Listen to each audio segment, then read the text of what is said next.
రైతులకు కేంద్రం నుంచి బ్యాడ్ న్యూస్. వీరికి పీఎం కిసాన్ కట్ ఈసారి లేనట్లే. త్వరలో కేంద్రం ప్రభుత్వం ఈ పీఎం కిసాన్ నగదును జమ చేయనున్న విషయం తెలిసిందే. ఈ మేరకు కేంద్రం టైం కూడా ఫిక్స్ చేసింది. ఈ నెల 13 అంటే రేపే విడుదల చేసేందుకు డేట్ ఫిక్స్ అయింది. ఈ క్రమంలో లబ్ధిదారులకు కేంద్రం షాక్ ఇచ్చింది. పీఎం కిసాన్ లబ్ధిదారులకు కేంద్రం ప్రభుత్వం బిగ్ షాక్ ఇచ్చింది. అనర్హులను గుర్తించే ప్రక్రియను కేంద్రం ఎప్పటికప్పుడు చేపడుతుంది.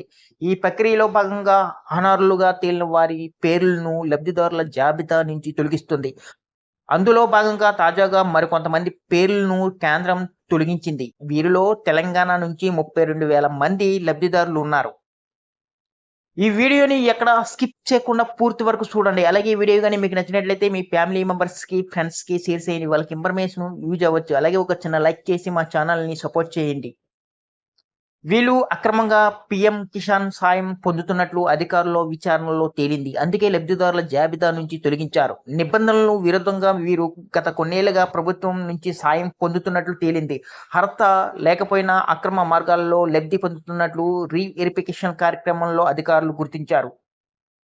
వీరిలో ఇన్కమ్ ట్యాక్స్ చెల్లించేవారు, భూమిని విక్రయించిన వారు ఎక్కువ మంది ఉన్నారు. దీంతో వీరికే పీఎం కిసాన్ నిధులను కేంద్రం కట్ చేయనుంది.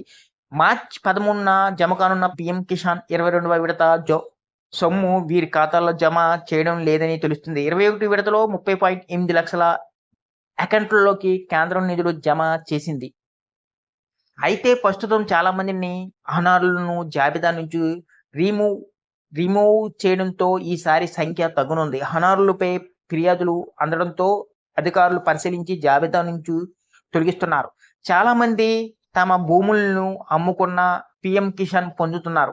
ఇన్కమ్ ట్యాక్స్ చెల్లించేవారు కూడా కేంద్రం నుంచి నగదు పొందుతున్నారు.